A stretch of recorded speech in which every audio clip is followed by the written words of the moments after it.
tetap ada udara di sini. Lalu gimana sih masukin histaminnya atau menyemprotkan histamin? Ininya bisa. Histaminnya itu bisa disemprotkan melalui sini atau dari sini. Jadi, nah histaminnya benar dari sini ya, histaminnya dimasukin. Udah gitu nanti direkam dalam komputer hingga terlihat pola pernafasannya. Lalu gimana sih proses atau diagram alir ujinya? Yang pertama, ini adalah prinsipnya preventif ya. Jadi kita harus siapin marmot. Karena marmot ini tidak tahan lama seperti tikus, dia itu cepat mati, biasanya kita akan beli marmot 2 hari sebelum uji atau ketika besoknya akan uji baru dibeli hari ini, tidak perlu ada aklimatisasi karena jika menunggu seminggu atau 2 minggu ditakutkan marmotnya sudah mati. Dibagi menjadi 5 kelompok. Yang pertama ada kelompok normal yang tidak diberi perlakuan apapun. Lalu ada pembanding. Pembanding di sini bisa digunakan salbutamol. Lalu kelompok uji biasanya digunakan 3 dosis uji, yaitu dosis rendah, dosis menengah, dan dosis tinggi. Setelah itu, marmotnya dipuasakan selama 18 jam. Jadi kalau misalnya mau besok diuji, hari ini beli, dikasih makan langsung dipuasakan. Nah, setelah itu kita ukur keadaan semua hewan ketika diberikan histamin. Jadi prosesnya itu satu hewan ya. Pada tahap 2 ini, setelah kalian mempuasakan, ujinya ini satu-satu. Sama seperti uji hipertensi. Jadi setiap hewan ini, yang pertama misalnya kelompok normal, hewannya diberikan suspensi gom Arab. Kenapa dikasih suspensi gom Arab? Karena zat ujinya dilarutkan dalam gom Arab. Namun kalau misalnya dalam CMCNA, ya dalam ininya CMCNA ya. Jadi tergantung larutan pembawanya. Diberikan dahulu, lalu dimasukkan ke dalam wadah ujinya ke sini. Setelah itu direkam pola pernafasan normalnya selama 2 menit. Oke, kalau yang normal sudah sampai sini dulu. Terus tidak dikasih histamin. Namun untuk yang pembanding dan kelompok uji, setelah direkam pola pernafasan normal selama 2 menit, diberikan induksi aerosol histamin dengan konsentrasinya sebanyak 0,5% sebanyak 0,4 mili. Gimana tahu 0,4 milinya? Kan itu sedikit banget.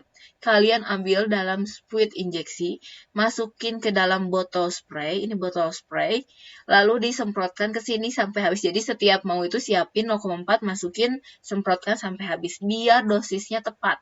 Kalau misalnya langsung dibikin banyak ke sini, nanti dosisnya beda-beda histamin yang dimasukin. Lalu direkam selama 5 menit. Jadi dilihat normalnya dulu, dikasih histamin, lalu dilihat polanya setelah pemberian histamin selama 5 menit. Setelah itu, didiamkan kembali selama 30 menit. Nah, 30 menit ini tujuannya apa? Untuk menghilangkan efek histaminnya.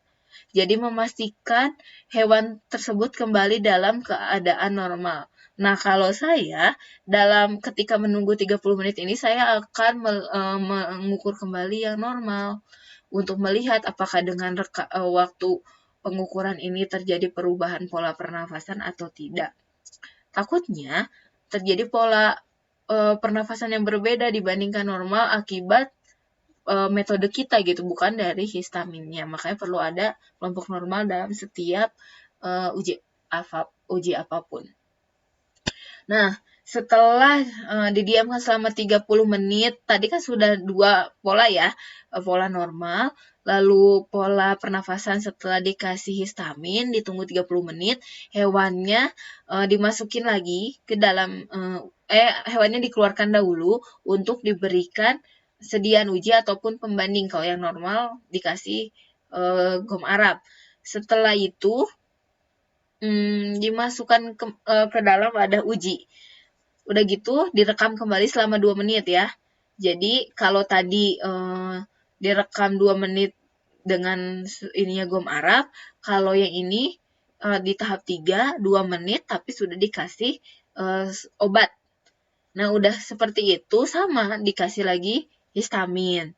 Dengan dosis yang sama direkam kembali selama 5 menit, lalu didiamkan kembali selama 30 menit. Baru datanya dianalisis. Tadi ada intensitas pola pernafasan sama frekuensi pernafasannya. Analisis datanya bisa pakai SPSS versi terbaru 25, lalu ada GraphPad. Kalau saya biasanya pakai GraphPad karena lebih mudah, sudah langsung ada grafik dan analisis data. Jadi dengan satu kerja sudah langsung, tapi banyak orang pakai SPSS. Ini adalah contoh hasil pengamatan. Jadi yang A ini adalah dari sini ya sampai sini. Ini adalah pola pernafasan normal setelah dikasih gom Arab. Lalu tadi kan diukur lagi 5 menit ya di sini. 5 menit ini dari sini ke sini, ini adalah setelah dikasih histamin. Lihat, pola pernafasannya beda, di mana pada dikasih gom Arab, ini flat. Setelah dikasih histamin, terjadi pola pernafasan dengan intensitas yang sangat signifikan. Artinya, terjadi bronkokontriksi akibat histamin, karena terjadi mengi. Ini adalah merekam suara, jadi intensitasnya tinggi. Setelah itu, kan sudah didiamkan dahulu di sini, lalu dikasih sediaan uji diukur kembali selama 2 menit, baru diukur lagi selama 5 menit dan dikasih di sini ditambah lagi histamin ya. Histamin. Akhirnya lihat polanya beda, yang nggak dikasih obat sama yang dikasih obat. Berarti menunjukkan senyawa uji yang digunakan ini mampu atau diduga memiliki aktivitas bronkodilator dalam menghambat kerja histamin untuk berikatan dengan reseptornya. Kenapa? Karena kita udah langsung histamin ya, kecuali induktornya yang lain. Udah misalnya polen. Kalau polen mungkin bisa mekanismenya dia menghambat degranulasi sel mas atau menghambat kanal kalsium atau yang lain. Tapi karena di sini digunakannya histamin yang sudah pasti akan berikatan dengan reseptor, maka kemungkinan mekanismenya adalah menghambat ikatan antara histamin dengan reseptornya. Yang ditandai terjadinya bronkodilator atau menghambat terjadinya bronkokontriksi. Bronkokontriksi dapat terjadi akibat histamin berikatan dengan reseptornya. Ketika histamin tidak berikatan, akhirnya tidak terjadi bronkokontriksi, tidak terjadi intensitas pernafasan yang signifikan. Begitu. Lalu yang kedua, kita akan membahas tentang uji mukolitik, di mana mukolitik ini adalah obat yang membantu mengencerkan dahak dan menstimulasi untuk mengeluarkan dahak dari dahaknya jadi mudah. Obat yang biasa digunakan adalah asetilsistein sebagai pembandingnya karena apa? Asetilsistein ini memiliki mekanisme kerja memecah ikatan disulfida pada mukoprotein. Kita ketahui bahwa mukus itu berisi mukopolisakarida dan juga glukoprotein. Artinya ada ikatan disulfida yang mengikat antar asam amino. Jadi ketika ikatan disulfidanya dipecah, maka proteinnya rusak, akhirnya viskositas dari mukusnya kurang atau berkurang, akhirnya dapat dikeluarkan dari tubuh dengan mudah. Pada uji mukolitik ini dilakukan secara in vitro. Tapi kita tidak menggunakan dahak manusia, jadi kalian gak usah susah-susah mengumpulkan dahak, tapi kita membuat dengan dahak buatan. Yang pertama dibuat dari mukus usus sapi. Karena apa? Mukus usus sapi ini memiliki struktur yang hampir sama dengan lendir manusia karena mengandung mukopolisakarida dan juga glukoprotein. Atau bisa juga dengan putih telur yaitu ovalbumin ya karena dia mengandung protein dan punya struktur yang kental. Lalu alat yang paling penting digunakan pada uji mukolitik yaitu alat untuk mengukur kekentalan. yang biasa digunakan adalah viskometer Brookfield. Kalian udah pasti sering menggunakan pada praktikum semi-solid. Jadi udah bisa ya.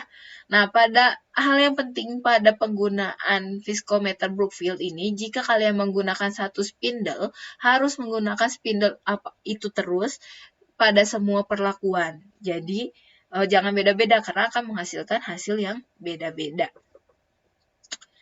Ini adalah tahapannya. Jadi kalau misalnya uji mukolitik ini, kalau saya sih tertarik karena gampang. Yang pertama, kalian perlu menyiapkan dahak buatan, baik mukus usus sapi ataupun dengan putih telur.